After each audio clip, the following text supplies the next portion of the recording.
السلام علیکم اسٹوڈنٹ، آج ہم ترقی پسند تحریک اور اردو غزل شروع کریں گے۔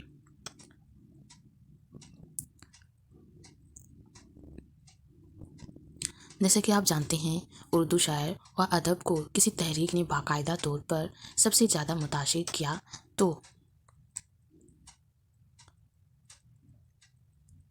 وہ ترقی پسند تحریک ہے جو 20ویں صدی کے چوتھی دہائی میں شروع ہوئی۔ یہ بنیادی طور پر عوامی تحریک تھی جس کا مقصد عوام میں موجود سماجی اور معاشی نابرابری کو ختم کرنا اور ان کی حالات کو بہتر بنانا تھا۔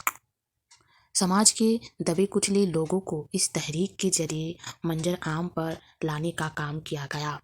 اس تحریک کے مقصد میں یہ بات بھی شامل تھی کہ شعر و ادب سے انسانی معاشرے کی فلاح و بہبود کا کام لیا جانا چاہیے۔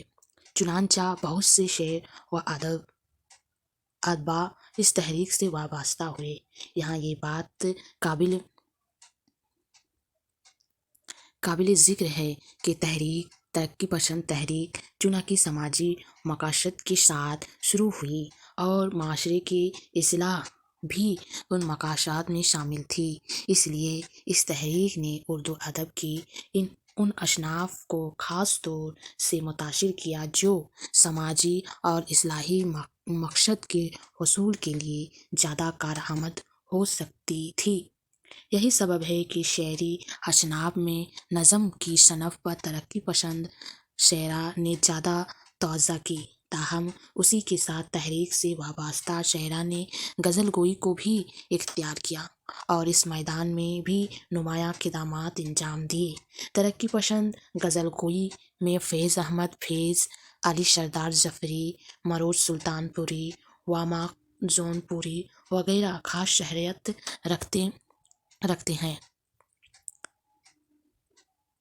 ترقی پسند تحریک کے زمانے میں ہی اس تحریک سے الگ کچھ شاعر اردو غزل گوئی کی دنیا میں اپنے فن کا لوہا منوا رہے تھے۔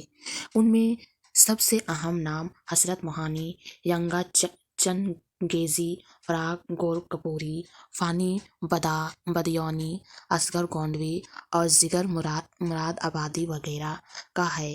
ان میں سب سے زیادہ شہرت فراق کو حاصل ہوئی۔ ان شاعرہ کے علاوہ اس عہد میں دیگر غزل گو اپنی منفرد شناخت کے ساتھ ہماری روایت کا حصہ ہے۔ ان میں ناصر کاظمی، ابن انشا اور خلیل الرحمن اعظمی وغیرہ بڑی اہمیت رکھتے ہیں۔ ترقی پسند غزل گوئی کے یہاں سے کچھ اشعار دیکھیے۔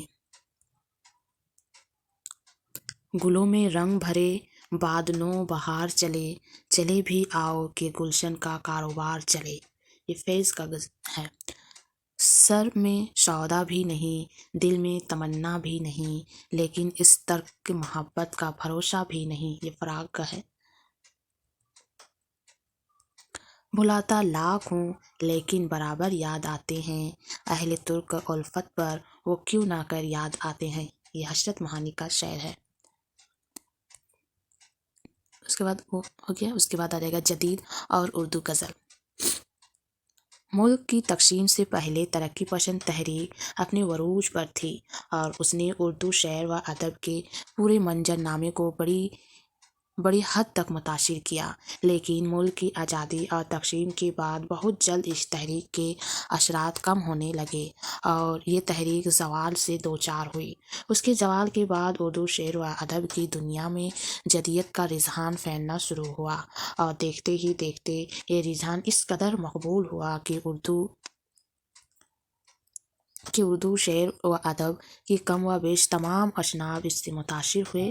جدیدیت کے رجحان میں اس بات پر خاص طور سے زور دیا گیا کہ ادب اور شاعری کو مصنف کے ذاتی اور انفرادی اظہار کا وسیلہ ہونا چاہیے۔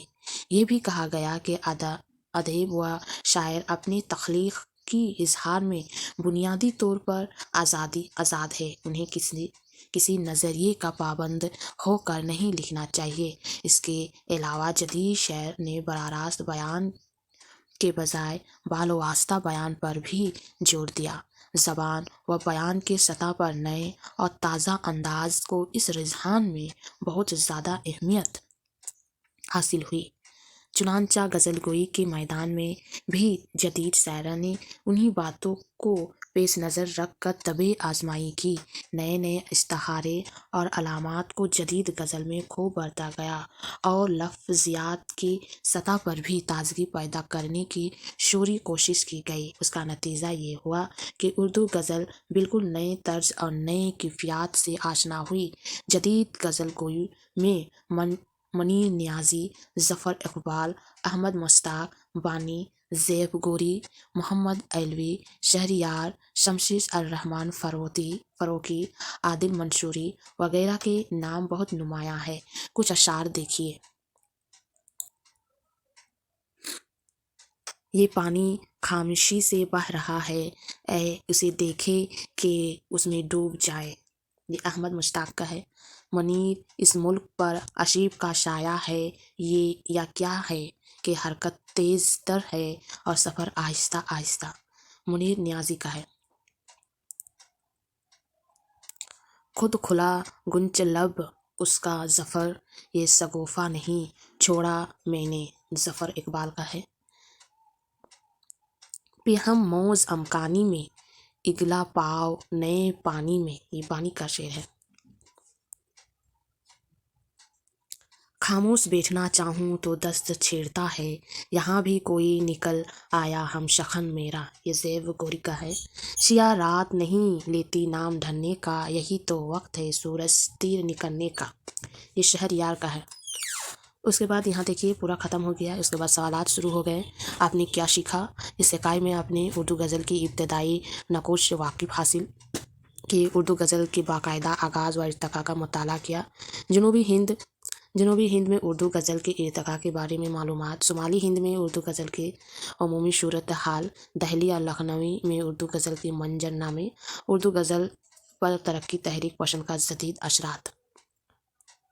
اپنا امتحان لیجیے اور سوالات دیا ہوا جنوبی ہند کے ان 2 ریاستوں کے نام بتائے جہاں زمانہ قدیم میں اردو غزل کو فروغ حاصل ہوا۔ جنوبی ہند کا وہ کون شاعر ہے جسے اردو کا پہلا صاحب دیوان شاعر کہا گیا؟ شمالی ہند کے 5 اہم غزل گو شاعروں کے نام بتائے۔ میر تقی میر اور اسد اللہ خان غالب کے غزل کے ایک شعر لکھے۔ اس طرح سے سوال دیا ہوا، اس کے بعد نیچے میں اس کا جواب بھی دیا ہوا ہے۔ دیکھیں میر تقی میر کا شاعر الٹی ہو گئی شب تدبیریں، کچھ نہ دوا کام کیا، دیکھا اس بیمار دل نے آخر کام تمام کیا۔ اس کے بعد اسد اللہ خان غالب کا شاعر ہے بازیزہ اطفال ہے دنیا میرے آگے، ہوتا ہے سب عرض تماشا میرے آگے۔ اس کے بعد امیر خسرو کا ہندی والا شاعر ہے زحال مشکین مکن تقفال در آئے، نین بنائے بتیا کہ تاب ہجرا ندار میں آئے، زانا لہو کا ہے لگائے چھتیا۔ 2 ترقی پسند غزل گو شاعر کا اشعار، گلوں میں رنگ بھرے بعد نو بہار چلے بھی آؤ کہ گلشن کا کاروبار چلے، سر میں سودا بھی نہیں دل میں تمنا بھی نہیں، لیکن اس ترک محبت کا بھروسہ بھی نہیں۔ تو جدید سے وابستہ 2 غزل گو شاعر کا، سیاہ رات نہیں لیتی نام ڈھلنے کا، یہی تو وقت ہے سورج تیرے نکلنے کا، خاموش بیٹھنا چاہوں تو دست چھیڑتا ہے، یہاں بھی کوئی نکل آیا ہم شخن میرا۔ اس کے بعد اس کے معنی سب دیا ہوا جو ہم لوگوں نے پڑھا۔ دیگر مطلب دوسرا ہوتا ہے مولد مطلب ولادت کی جگہ، رائز میں جاری، عبور مطلب پار کرنا، مستار مطلب ادھار مانگنی ہوئی، وضع مطلب ظاہر، الفت مطلب محبت۔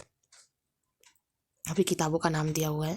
اس کے بعد دوسرا بلاک یہ 3rd اکائی شروع ہوگا، وہ نیکسٹ ویڈیو میں ہم بتائیں گے۔ 3rd اکائی دکن میں اردو غزل گوئی کے بارے میں۔